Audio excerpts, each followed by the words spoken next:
Welcome to the Morning Nerdy News. I'm your host, Gray Falcon. We're going to go ahead and get right into this today. Yesterday was a slow news day, so we've kind of taken the few items from that and bundled them into this one. If you didn't pay attention to my Twitter and you were looking for this, that's why it was missing. Remember, follow me over on Twitter as The Gray Falcon to get updates as to when I'm going live, if something's being postponed, or if there's anything else going on outside of my streams that you might want to take interest in, or you just want to chat offline for a little bit, you can hit me up over there as The Gray Falcon. And remember that you can also follow me on here to know when I go live from notifications on Twitch as Gray Falcon, and also can follow me over on YouTube as Gray Falcon as well. And you'll get those notifications to be able to go and watch those videos if you click the little bell. First off, we have the shells coming back. So the company that was originally going to come out and produce these shells, the one that was pressured by Sony in order to stop producing these shells, has announced that they will now be producing those shells. So it seems that the pressure was coming from Sony because of their patent with how they're produced.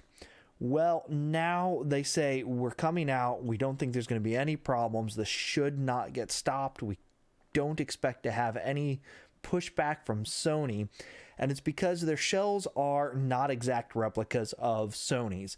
They are actually a little bit different in design, and this is intentional to provide better airflow, they say. So your system will actually stay cooler with one of their shells. So the price is going to range from $40 to $60. So it just depends upon what you want to get on it. So if you're just getting like a matte black, you're looking at $40. But you go up to $60, you might get the little emblem or something put on the shell.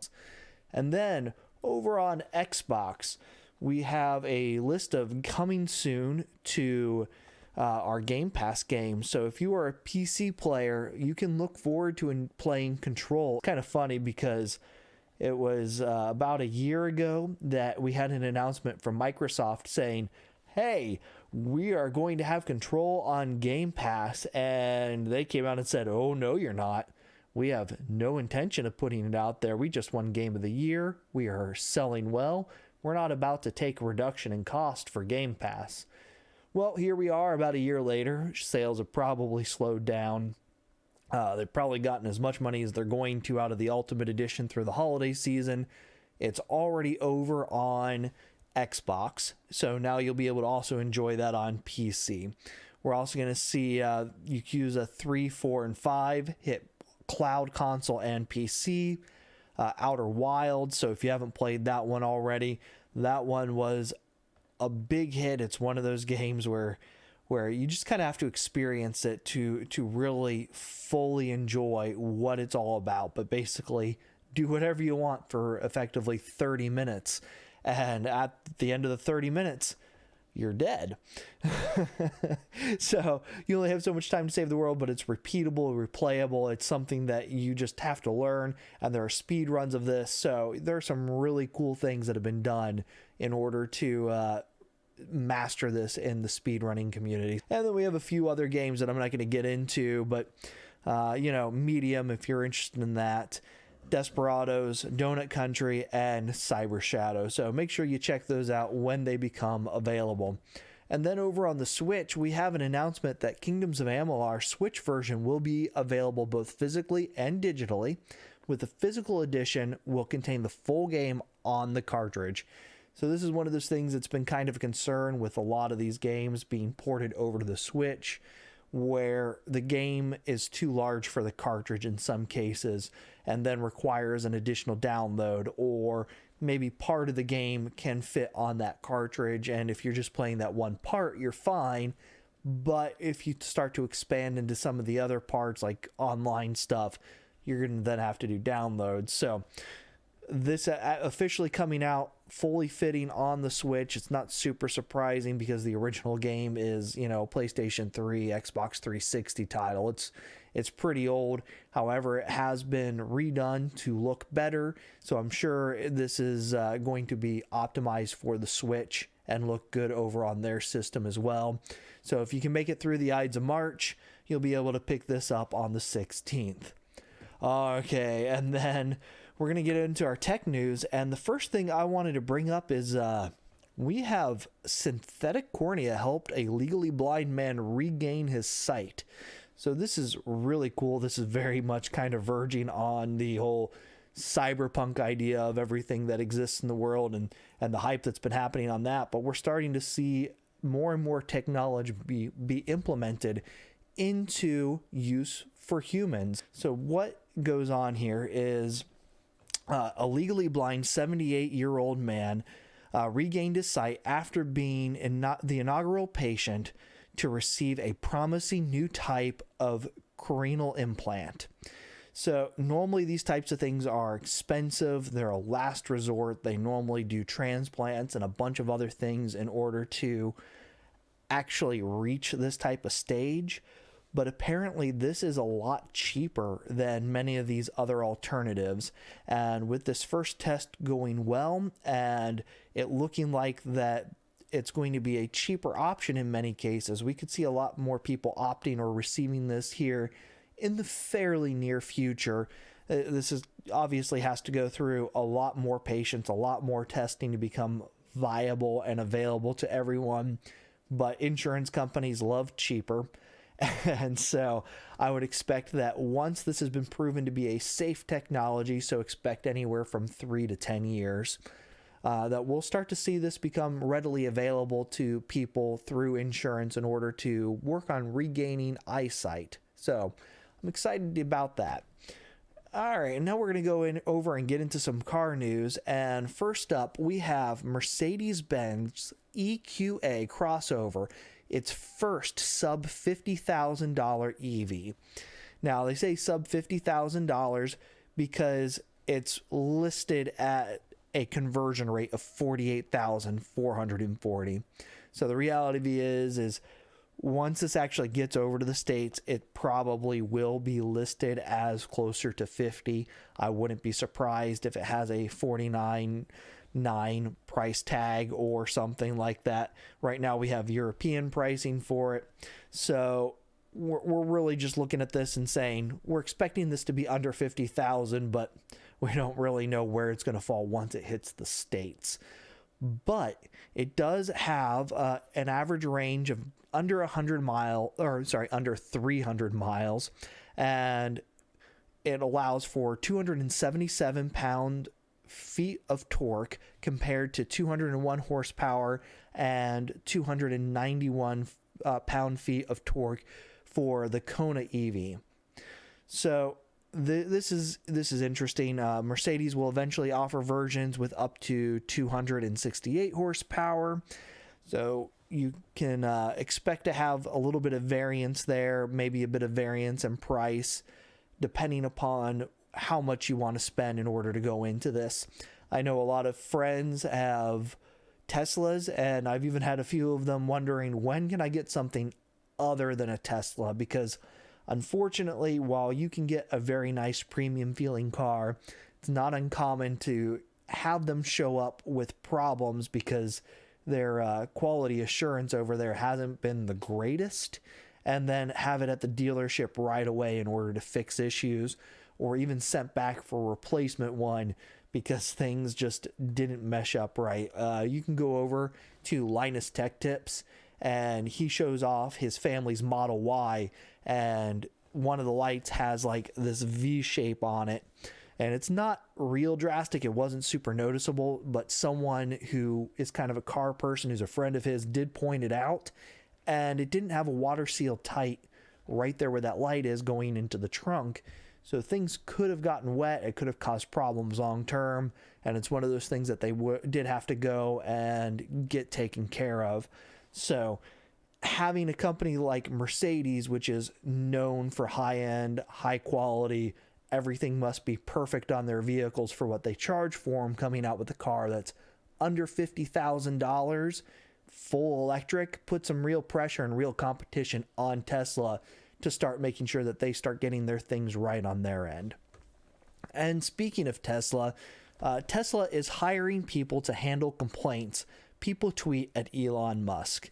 So the company kind of got rid of its HR department. It got rid of the department that is primarily there in order to help out with these types of things. Not HR, I'm sorry, PR department. PR, not HR. And when they ditched that, that meant that pretty much everything was falling on Elon to answer a lot of these questions. Well, it appears that he's probably reached the breaking point or decided that he just can't handle everything coming through that he wants to be able to answer. Or in some cases, he has answered in a way that has not actually been productive. Maybe giving out answers that kind of caused more irritation than they actually were designed to fix. And with a PR department, while that can put spin on bad things, it also allows them to get information out in a manner that where they're not saying that's your fault. No quote from Elon or anything there, but just basically prevents anyone from saying that this is the customer's fault for something happening or going off the rails, which is a good thing. And a company needs someone who has a proper setup in order to, filter, let's just say filter, a proper filter on putting out language to ensure that they're not destroying the company and their image, and they can bring back feedback that's relevant. Hopefully they get someone who's perfect for that, because you get someone who is too far in the company way and all of a sudden PR is just spinning things, trying to make bad things look good. And if you go too far in the other direction, they're probably a nuisance to the company and not actually helping alleviate problems, but increasing the number of them. So it is a fine balance that has to go in there for that. All right, but that's going to be the end of the tech segment. We're going to go ahead and move over into the new Magic cards that are coming out. So Kaldheim is about to be out here in a couple of weeks. We have a few more cards that are up and available that I want to go ahead and cover. And we're going to go ahead and start in white.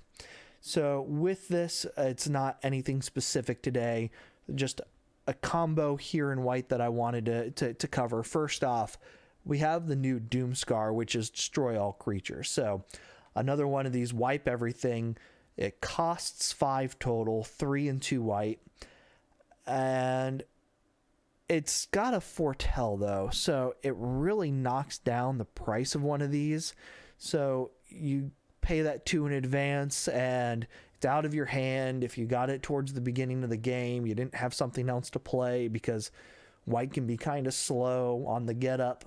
And this allows you to just, have that answer anytime you need it. Because as of right now, there's nothing that gets rid of foretell cards. But having this protected card to know that you have an answer sometime later on in the game is nice, especially since in a later point you can use it for just 3 in that emergency situation. There's more to this though, because we also have an angel card that exiles all of your non-angel creatures. Glorious Protector, flash, flying. When Glorious Protector enters the battlefield, you may exile any number of non-angel creatures you control until Glorious Protector leaves the battlefield. And it's also foretell so casts 3 to get out. So you hit a point where you have 6 mana available with these 2 cards foretold, and you'll be able to wipe the board as well as protect all of your creatures, because this has flash, so you can knock everything out really quick if someone else wipes the board, and still all of a sudden have your protective field right back in play.